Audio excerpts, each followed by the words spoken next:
The bus groaned like a dying beast before finally surrendering to the silence of the high mountain road. Jack Reacher was the only one who didn't seem surprised. He'd been listening to the engine's changing rhythm for the last 20 miles, a subtle syncopation that spoke of imminent failure. The driver, a man whose paunch strained the buttons of his uniform shirt, came back down the aisle, wiping sweat from his brow with the back of his hand. "Folks, looks like we've got a problem with the transmission. I've called it in, but the nearest depot is 100 miles away. Best I can do is tell you there's a town about 3 miles down the road. Redemption. You can wait there. Part should arrive by tomorrow afternoon, maybe the day after." A collective sigh went through the dozen or so passengers. Reacher didn't sigh. He just stood up, his 6'5" frame filling the narrow aisle. He owned nothing but the clothes on his back and the foldable toothbrush in his pocket. Waiting was something he did well. He grabbed no luggage from the overhead rack because he had none. He was the first one off the bus. The air was thin and sharp, smelling of pine and cold stone. The road was a black ribbon laid across a vast, unforgiving landscape of jagged peaks and deep-shadowed valleys. Down the road, nestled in a dip in the terrain, he could see a small cluster of buildings. Redemption. The name was either a promise or a lie. Reacher had seen enough towns to know it was usually the latter. The walk was easy. The 3 miles passed under his long, steady stride without effort. As he approached the town limits, he saw the sign, Redemption, Colorado, population 986. It was old, the paint peeling. Someone had tried to scratch out the population number. The town itself was built along a single main street. Old brick and wood buildings, some with false fronts, gave it the look of a place that time had forgotten to update. But it wasn't quaint. It was still. Too still. There were people on the street, but they moved with a purpose that seemed joyless. They kept their heads down, their eyes averted. No one made eye contact with him. In a town this small, a stranger should have been a curiosity. Here, he was an inconvenience, or worse, a threat. Reacher's internal clock, honed by years in the military police, started ticking. Something was wrong. He found the town's only diner, a place called The Prospector. The bell over the door gave a weak, tired jingle. Inside, a handful of patrons sat hunched over coffee, speaking in low murmurs. When he entered, the conversation stopped. Every eye was on him for a brief, hostile second before they all looked away. A young woman behind the counter, her face pale and drawn, wiped a clean spot on the formica. "Help you?" she asked, her voice barely a whisper. "Coffee, black," Reacher said. He took a seat at the counter, his back to the wall, giving him a clear view of the entire room and the street outside. It was a habit he never broke. The woman brought the coffee. Her hand trembled slightly as she set the mug down.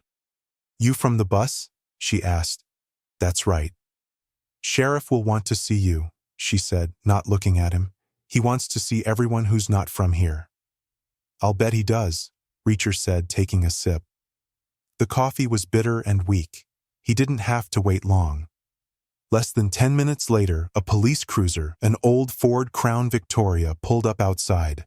A man in a khaki uniform got out. He was tall but soft in the middle, with a face that was trying to be hard but just looked tired. A name tag on his shirt read Finlay. He walked into the diner, the bell jingling again, and his eyes landed on Reacher immediately. "You're the stranger," Finlay said. It wasn't a question. "I'm just passing through," Reacher said calmly. "Bus broke down." "That's what they all say," the sheriff said, pulling up the stool next to him. "We don't get a lot of passing through here in Redemption. People who come here either have a reason to stay or a reason to run. Which one are you?" "Neither. I'm waiting for a bus part." Finlay grunted. "There's a motel at the end of the street. Stay there. Don't cause any trouble. The bus will be fixed, and you'll be on your way." His tone was a mix of official duty and a clear warning. "I never cause trouble," Reacher said, and he meant it. Trouble just seemed to find him. As Finlay left, Reacher watched him through the window. The sheriff didn't get back in his car. Instead, he walked across the street to a large, imposing building with a sign that read Kane Enterprises. A moment later, two younger men came out to talk to him. They were big, with the same hard, flat look in their eyes. Brothers, Reacher guessed. They gestured towards the diner. Towards him.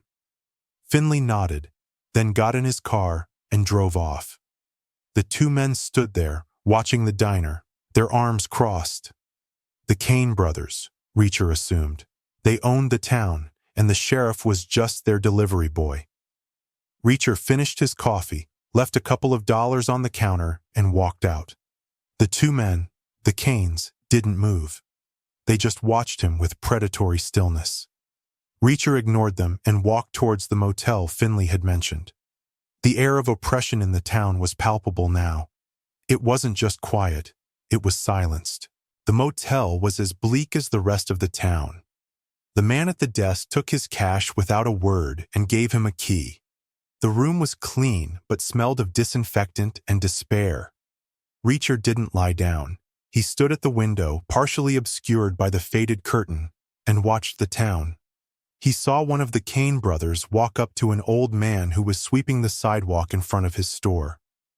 The Kane said something, and the old man flinched. The Kane then kicked the bucket of dirty water over the old man's feet, laughed, and walked away. The old man just stood there, dripping and humiliated, before slowly starting to clean up the mess. No one helped. No one even looked. This was more than just a company town. This was a prison. And Reacher had 2 days to kill. He decided he might as well spend it figuring out what kind of prison it was. That evening, he went back to the diner. The same young woman was behind the counter. Her name tag said Sarah. This time the diner was empty except for him. He ordered a meatloaf special. It was bland and overcooked. Why is everyone so scared in this town? Reacher asked quietly, not looking up from his plate. Sarah froze, her hand gripping a rag. I don't know what you mean. Yes, you do, Reacher said. I saw what happened to the old man this afternoon, the one with the bucket. Tears welled in her eyes. She quickly wiped them away. You should just get on your bus and leave. It's not your business. My bus is broken, Reacher reminded her. That makes it my business for at least another day. What do the Kanes do? She hesitated, looking at the door as if expecting one of them to burst in. They own everything, she whispered. The old silver mine, the logging company, most of the businesses on this street. They give people jobs. They keep the town running. They keep the town terrified, Reacher corrected. What happened to your brother? Sarah's head snapped up, her eyes wide with shock and fear. How did you know about my brother? Your hand trembled when you gave me my coffee this morning, but it's steady now. You were scared of me then, a stranger. Now you're just scared of them. But there's something else, a deeper hurt. Your eyes. I saw a picture behind the counter. You and a young man who looks like you. He's not here, and people in a town like this don't just leave, they disappear. So what happened to him? The story came out in a torrent of hushed, fearful words. Her brother Daniel had worked at the Kane mine. He'd started asking questions about the pay, about men who were brought in to work but were never seen in town. He'd told Sarah something wasn't right, that people were being exploited, held against their will. He planned to go to the state police. 2 weeks ago, he'd vanished. Sheriff Finley said he'd probably just run off, looking for a better life. He wouldn't do that, Sarah finished, her voice breaking. He wouldn't leave me. No, Reacher agreed. He wouldn't. Before he could say more, the diner door opened. The two Kane brothers, Jed and Caleb, stepped inside. They moved with the unthinking arrogance of men who had never been challenged. Evening, Sarah, Jed, the larger of the two, said with a smirk. Got some company? He's from the bus, Sarah said, her voice trembling again. It broke down. We heard, Caleb said, his eyes fixed on Reacher. And we think it's time for our company to leave. The next town is only a 20-mile walk. You look like you can handle it. I'm comfortable here, Reacher said, taking another bite of meatloaf. Jed stepped forward, placing his thick hands on the counter. We weren't asking. This is a private town. We don't like strangers. It's a town on a public road in the state of Colorado. Reacher replied evenly. That doesn't make it private. It's private enough, Caleb snarled, moving to stand behind Reacher. A classic pincer move. Amateurish. Reacher put his fork down. He didn't turn around. He could smell the cheap beer on Caleb's breath. He could see Jed's reflection in the coffee machine. He knew exactly what was going to happen next. Jed reached for him. All right, you heard him. Let's go. Reacher moved. It wasn't a flurry of motion. It was one single economical explosion of violence. He pivoted on his stool, driving his elbow backward into Caleb's solar plexus. The air rushed out of Caleb in a pained gasp as he doubled over. At the same time, Reacher's left hand shot out and grabbed Jed's wrist, twisting it at an unnatural angle. Bone grated. Jed screamed, a high-pitched sound of shock and agony. Reacher stood up, using Jed's own momentum to pull him off balance and slam his face into the counter. There was a sickening crack as Jed's nose broke. Caleb, recovering, lunged forward. Reacher met him with a short, brutal headbutt to the bridge of the nose. Caleb stumbled back, blood pouring from his face, his eyes glassy. Reacher finished it with a front kick to the knee. The joint hyperextended with a loud pop, and Caleb went down, howling. The entire fight had taken less than 5 seconds. Reacher looked at the two brothers writhing on the floor. Then he looked at Sarah, who was staring, hand over her mouth, her eyes a mixture of terror and something else. A flicker of hope. "Finish your meatloaf," she whispered. Reacher sat back down and did just that. He knew Finley would be coming. He waited. 20 minutes later, the cruiser's lights flashed outside the diner. The sheriff entered, his hand on his holstered weapon. He saw the two Canes being helped out by one of their employees. He looked at Reacher, his face a mask of weary anger. "You've caused a lot of trouble," Finley said. "They started it," Reacher said. "It was self-defense." "There's no self-defense against the Canes in this town," Finley said. "You're under arrest. Assault." Reacher didn't resist. He stood up and put his hands behind his back. Arguing was pointless. This was part of the system. He was being taken off the board. As Finley cuffed him, Reacher met Sarah's eyes. He gave a slight, almost imperceptible nod. He had a plan. Being inside the jail was the next step. The jail was a small, 2-cell affair attached to the sheriff's office. Finley shoved him into one of the cells and slammed the barred doors shut. The lock was old. A simple tumbler mechanism. Reacher could probably have picked it with a paperclip. But he waited. "Silas Kane is not going to be happy about this," Finley said from his desk. "His boys are proud. They're bullies," Reacher said, sitting on the thin mattress. "And bullies don't like getting hit back." "You don't understand," Finley said, shaking his head. "Silas owns this town. He saved it. Years ago, the mine was closed. Everything was drying up. He came in, bought it all, reopened it, gave everyone work. He expects loyalty." "He expects obedience," Reacher corrected. "There's a difference. What about Daniel, Sarah's brother? Did Silas expect loyalty from him too?" Finley's face tightened.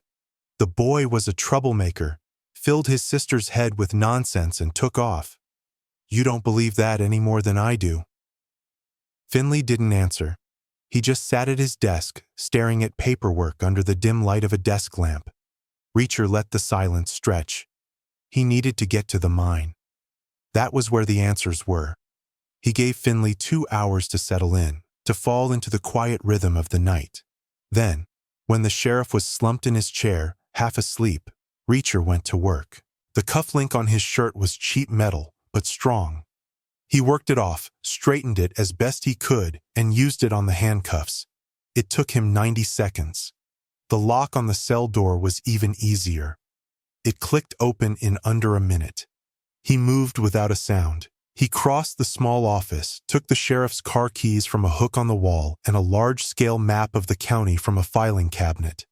He was out the back door and gone into the night before Finley's next snore. He found the cruiser parked behind the building. The engine turned over quietly. Using the map and the dome light, he located the Cane Silver Mine. It was about 5 miles out of town, deep in a box canyon. accessible by a single dirt road. The perfect place to hide something. Or someone. He didn't drive all the way.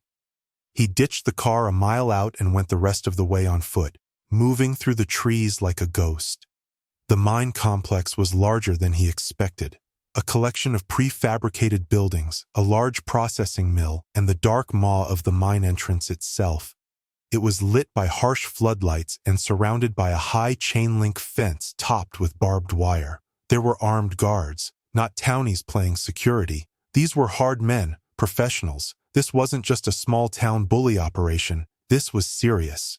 Reacher watched for an hour, mapping the guards' patrol patterns, noting the camera placements, identifying the weak points. He saw a truck arrive, its bed covered with a tarp. Men with guns herded a dozen gaunt, broken-looking people out of the back and towards a long, low building that looked like a barracks. These were the workers Daniel had been worried about. They were prisoners. He needed to get closer. He needed proof. He waited for the shift change, a moment of coordinated distraction.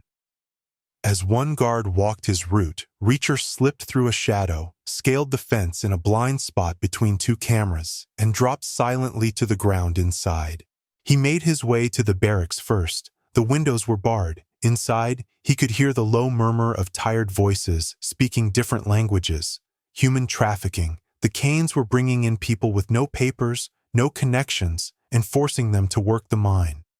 Daniel had stumbled onto something far bigger and more dangerous than he could have imagined. He found the administrative office. The lock was a joke. Inside, he found the ledgers.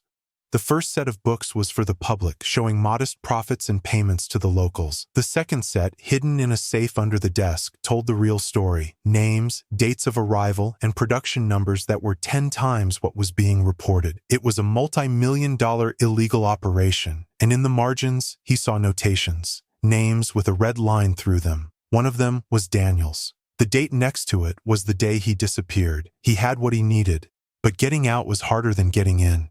As he slipped out of the office, a guard rounded the corner.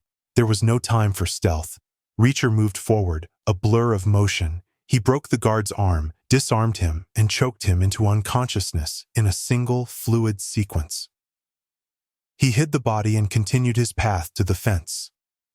An alarm suddenly blared across the compound. Someone must have found the first guard. Floodlights swept across the yard. Shouts echoed in the cold night air. Reacher was exposed. He ran, not away from the main gate, but towards the mine itself. Chaos was his friend. He sprinted towards the dark opening, men with rifles chasing him, their shots kicking up dirt around his feet. He dove into the blackness of the mine shaft just as a bullet sang past his ear. Inside, the air was cold and damp, smelling of earth and diesel.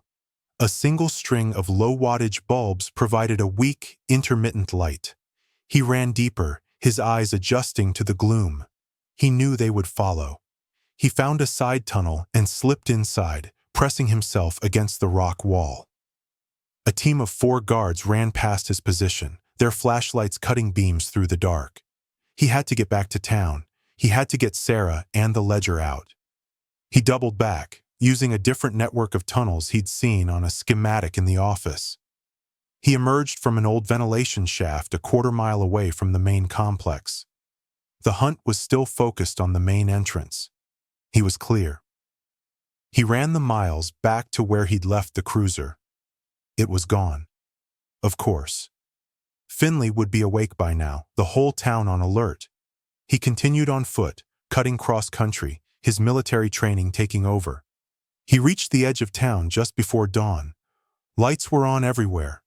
Kane's men were patrolling the streets. He couldn't just walk in. He went to the diner first, circling around to the back.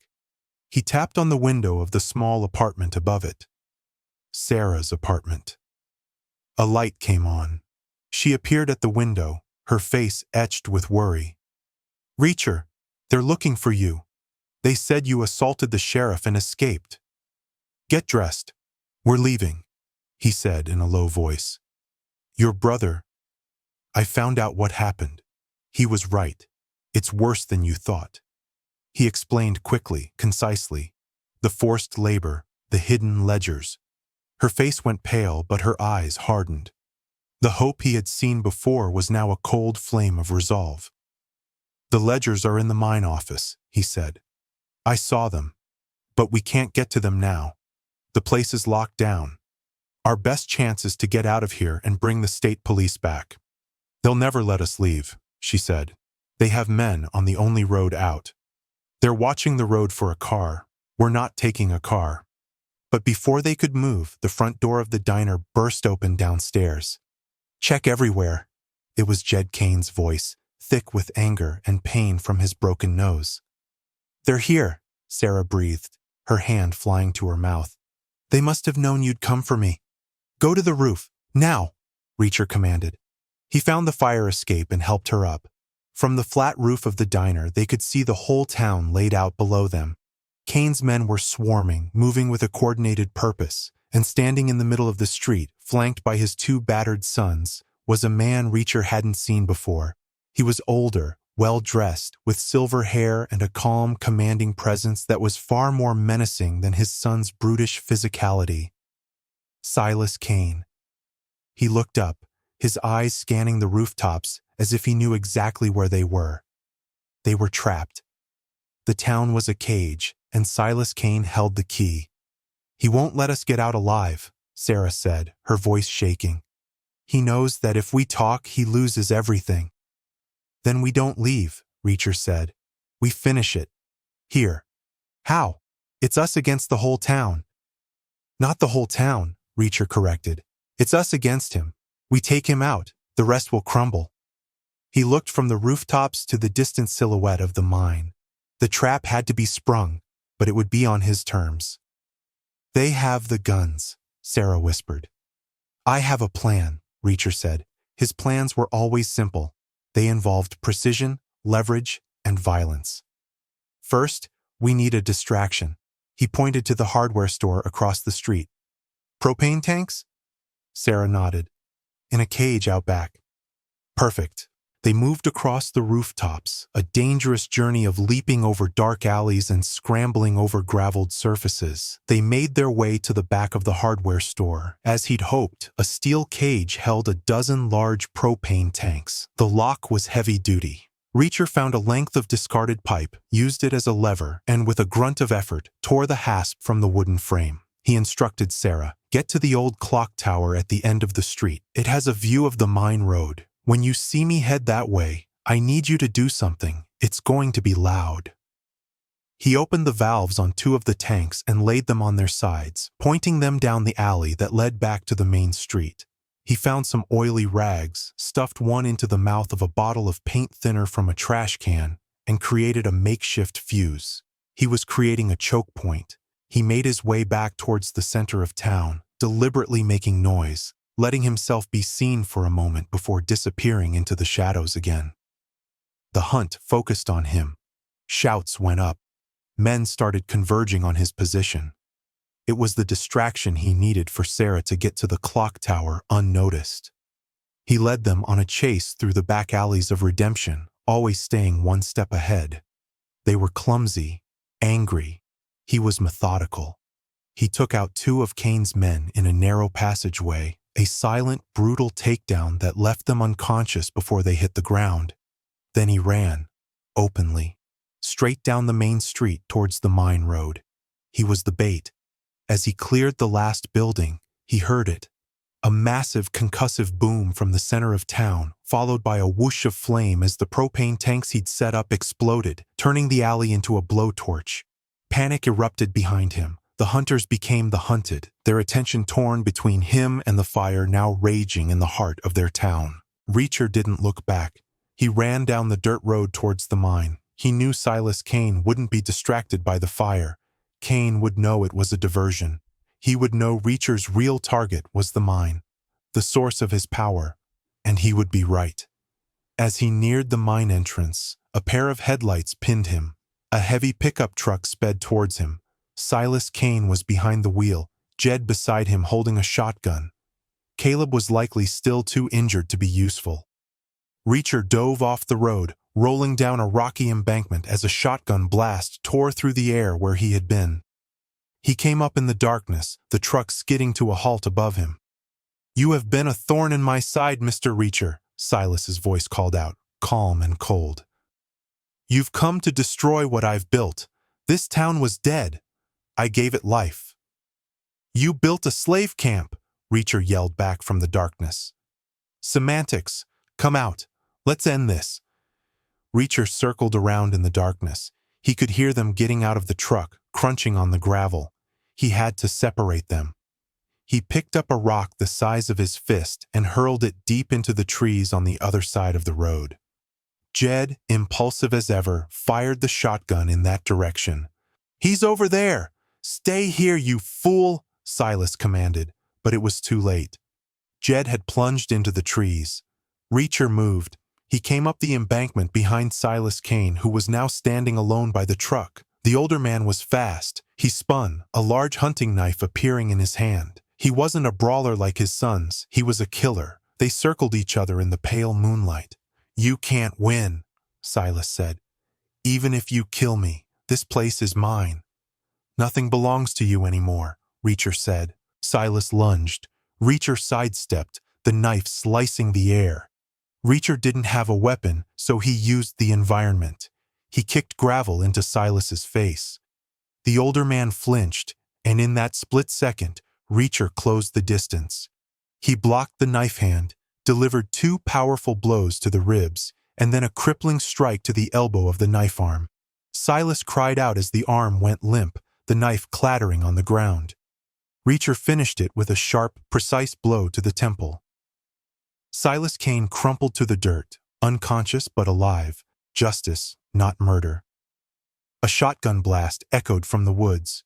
Jed was coming back. Reacher picked up the fallen knife and faded back into the shadows by the mine entrance. "Dad!" Jed called out, emerging from the trees. He saw his father on the ground and let out a roar of rage. He stalked towards the mine, shotgun held at the ready. "Reacher, I'm gonna kill you!" Reacher waited inside the entrance, just beyond the reach of the light. He could hear Jed's footsteps, clumsy and heavy. As Jed stepped into the darkness of the mine, Reacher struck. He grabbed the shotgun barrel, yanking it forward and down, pulling Jed off balance. He drove the butt of the knife into Jed's throat. The big man choked, dropping the weapon. Reacher didn't give him a chance to recover. A rapid series of strikes neutralized him completely, leaving him in a heap next to his father. It was over. The silence that descended was profound. Reacher walked back to the road. In the distance, he could see flashing lights, red and blue. Sarah had done her part. The explosion wasn't just a distraction, it was a signal. She must have called the state police from an old landline in the tower, telling them the town was under attack. The fire was the proof. He walked back to town. The fire was mostly under control, but the damage was done. The townspeople were out on the street watching the arrival of the state troopers' cars. They looked confused, scared, but also something else. They saw Reacher walking out of the darkness, unharmed. They saw Sheriff Finley, looking utterly defeated, talking to a state police captain. Sarah ran to him. "You did it." "We did it," he corrected. "The troopers will take it from here. Show them the way to the mine. Tell them about the ledgers and the barracks. They'll find the rest." He looked around at the faces of the townspeople. The fear was already starting to recede, being replaced by uncertainty. Their prison was gone, but their future was a blank page. That wasn't his problem. "You'll stay, won't you?" Sarah asked, her voice hopeful. "See this through?" Reacher looked down the long, dark road leading out of the mountains. A new day was dawning. His bus was probably fixed by now. "No," he said, his voice gentle but firm. "I'm just passing through." He turned and walked away, not looking back. He didn't have a destination. He just had the road, and that was always enough. He walked past the last house in Redemption, his long shadow stretching out before him in the first light of dawn.